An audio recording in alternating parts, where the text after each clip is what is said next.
Bismillahirrahmanirrahim. Laqad kana lakum fi rasulillahi uswatun hasanah. Uswatun hasanatun liman kana yarjullaha wal yawmal akhir wa zakarallaha katsira.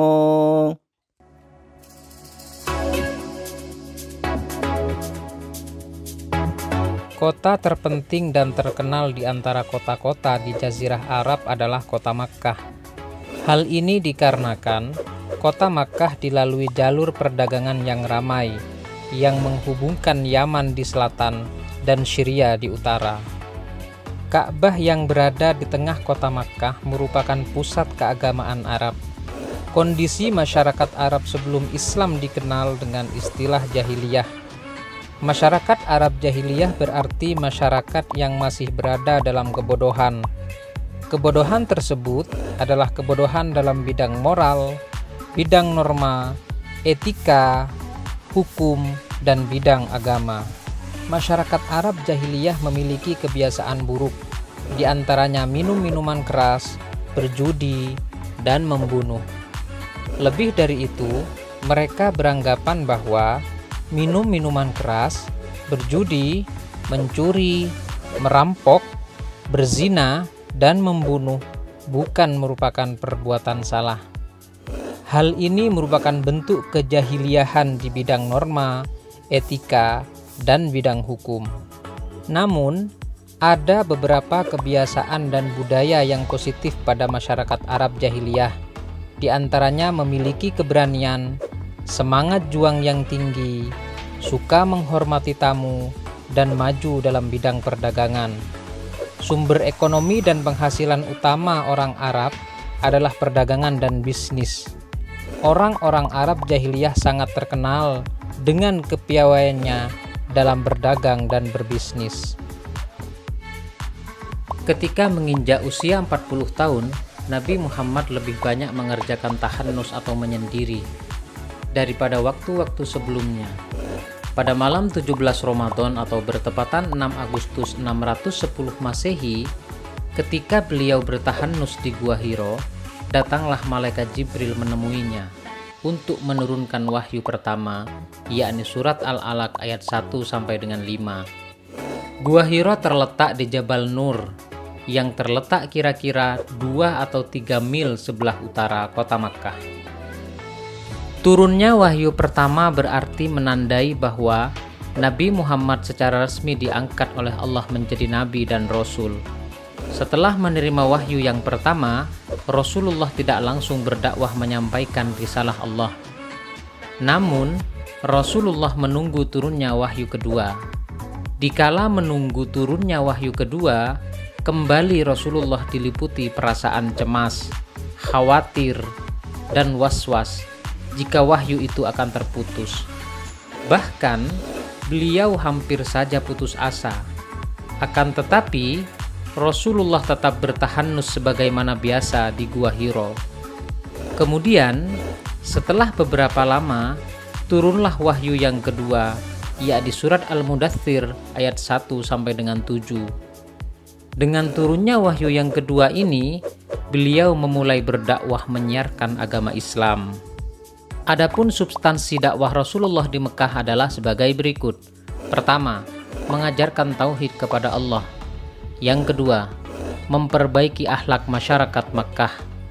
Yang ketiga, menegakkan keadilan dan persamaan derajat. Serta yang keempat, mengajarkan adanya hari kiamat. Setelah Rasulullah mendapat wahyu surat Al-Mudaththir ayat 1 sampai dengan 7, maka beliau mulai berdakwah menyampaikan ajaran Islam. Selama berdakwah, Rasulullah menggunakan dua strategi, yakni dakwah secara sembunyi-sembunyi dan dakwah secara terang-terangan. Dakwah secara sembunyi-sembunyi dilakukan oleh Rasulullah kurang lebih selama 3 tahun. Pada mulanya, Rasulullah menyampaikan ajaran Islam kepada anggota keluarga, sahabat, dan orang-orang yang paling dekat dengan beliau. Mereka ini sangat mengenal kepribadian Nabi Muhammad sebagai pribadi yang jujur, mencintai kebaikan dan kebenaran, serta kelurusan akhlak yang dimiliki oleh beliau. Demikian pula sebaliknya, Rasulullah juga mengenal mereka dengan baik. Mereka langsung menerima ajaran Islam dari Rasulullah karena mereka meyakini kejujuran dan keagungan akhlak Nabi, serta meyakini kebenaran ajaran yang beliau sampaikan. Dakwah secara sembunyi-sembunyi berhasil mengislamkan beberapa orang, di antaranya sebagai berikut. Pertama, Khadijah atau istri Nabi. Yang kedua, Abu Bakar yakni sahabat dekat Nabi. Yang ketiga, Ali bin Abi Thalib, sepupu dari Nabi. Yang keempat, Zaid bin Haritsah, budak yang dipelihara oleh Nabi. Yang kelima, Utsman bin Affan. Yang keenam, Zubair bin Awam. Yang ketujuh, Sa'ad bin Abi Waqqas. Yang kedelapan, Abdurrahman bin Auf. Yang kesembilan, Tolhah bin Ubaidillah. Yang kesepuluh, Abu Ubaidillah bin Jarrah. Yang ke-11, Arqam bin Abi al-Arqam, serta yang ke-12, Fatimah binti Khattab atau adik Umar bin Khattab beserta suaminya, yakni Sa'id bin Zaid al-Adawi. Nama-nama tersebut di atas termasuk ke dalam golongan as-sabiqunal awwalun atau orang yang pertama masuk Islam. Rasulullah menemui mereka secara perorangan dan mengajarkan Islam dengan sembunyi-sembunyi. Hingga pada akhirnya mereka memeluk Islam secara sembunyi-sembunyi pula. Wahyu yang diturunkan secara bertahap sedikit demi sedikit. Ayat yang turun berupa ayat pendek dengan gaya bahasa yang indah serta menyentuh hati. Hal ini semakin menambah keyakinan mereka atas kebenaran ajaran Islam. Selama kurun waktu kurang lebih 3 tahun berdakwah secara sembunyi-sembunyi, telah terbentuk komunitas mukmin yang saling bersaudara, saling menguatkan, saling tolong-menolong, dan saling membantu. Rasulullah terus berdakwah menyampaikan ajaran Islam hingga turun wahyu yang memerintahkan beliau supaya berdakwah terbuka kepada kaumnya. Adapun dakwah secara terang-terangan dilakukan oleh Rasulullah selama kurang lebih 10 tahun. Turunnya Quran Surat Al-Hijr ayat 94 memberikan isyarat bahwa dakwah yang dilakukan Nabi beserta para sahabatnya akan menghadapi hambatan dari kaum kafir Quraisy. Dengan demikian, Rasulullah dan para sahabat sudah mempersiapkan diri guna menghadapi segala risiko.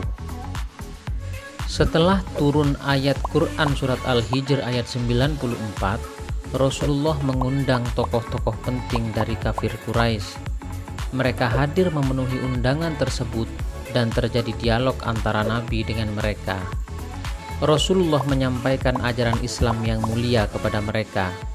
Pada akhir pertemuan, mereka mengingkari segala apa yang disampaikan Rasulullah kecuali paman Nabi, yakni Abu Thalib. Abu Thalib sangat menyayangi Muhammad dan menyatakan bahwa selama masih hidup, dia akan melindungi Rasulullah. Sejak saat itu, Rasulullah mulai intensif berdakwah secara terang-terangan. Rasulullah merasa lebih mantap untuk berdakwah karena mendapat dukungan dan perlindungan dari Abu Thalib. Rasulullah mengumpulkan penduduk Makkah di Bukit Sofa. Tampak yang hadir adalah tokoh-tokoh kafir Quraisy seperti Abu Lahab, Abu Jahal, dan Umar bin Khattab. Ketika Nabi mulai menyampaikan ajaran Islam kepada mereka, Nabi mendapat perlakuan kasar dan hinaan dari mereka. Apakah dakwah Rasulullah tidak ada hasilnya?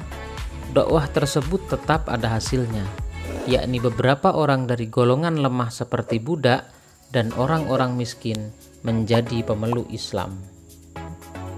Ada beberapa faktor yang mendorong kaum kafir Quraisy menentang ajaran Islam. Pertama, persaingan dan perebutan kekuasaan. Dalam kabilah besar Quraisy, sudah sejak lama terdapat golongan-golongan yang saling bersaing untuk merebut pengaruh dan kekuasaan. Yang kedua, persamaan hak dan derajat. Orang Quraisy memandang diri mereka lebih mulia dan lebih tinggi dibandingkan dengan golongan bangsa Arab lainnya.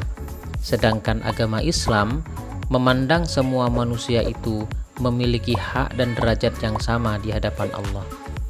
Yang ketiga, taklid kepada nenek moyang. Semua adat istiadat, kepercayaan, dan upacara-upacara keagamaan mereka secara turun-temurun dari nenek moyang yang dipegang dan dipercayai secara membabi buta. Namun, Rasulullah tetap berdakwah di Mekah dengan perjuangan yang luar biasa, gigih dan tak kenal putus asa.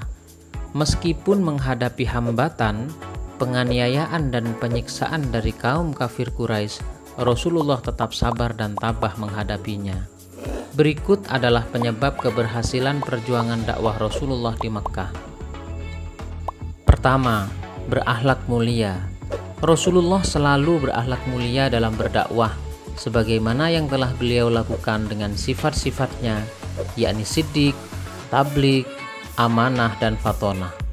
Yang kedua, memiliki analisa sosial yang cerdas. Berkat kecermatan beliau dalam menganalisa kondisi sosial masyarakat Arab, akhirnya beliau berhasil melakukan dakwah dan mengatasi segala rintangan. Yang ketiga, memiliki niat yang kuat. Kuatnya niat beliau dalam berdakwah tampak dalam semua sisi perjuangan dakwah. Beliau sangat gigih, tangguh, rela berkorban dalam menegakkan kebenaran. Yang keempat, penuh kasih sayang. Dalam berdakwah, Rasulullah menonjolkan rasa kasih sayang kepada siapapun. Beliau bertutur kata lembut dan halus, serta tidak pernah dendam kepada orang kafir Quraisy. Yang kelima, menyampaikan kebenaran. Semua yang diajarkan Nabi adalah wahyu dari Allah, sehingga kebenarannya bersifat mutlak. Dan yang keenam, menggunakan strategi yang tepat. Rasulullah berdakwah dengan menggunakan strategi yang jitu, yakni dimulai dengan dakwah secara sembunyi-sembunyi, dan kemudian setelah mendapat pendukung yang cukup, beliau lanjutkan dengan dakwah secara terang-terangan. Adapun hikmah yang dapat diperoleh dari sejarah dakwah Rasulullah di Makkah adalah sebagai berikut. Pertama, menumbuhkan keyakinan bahwa Allah pasti akan menolong hambanya yang sabar, tabah, dan memiliki semangat yang tinggi dalam berdakwah. Yang kedua, meyakini bahwa semua hidayah datangnya dari Allah, sementara Rasulullah hanya bertugas menyampaikan risalah.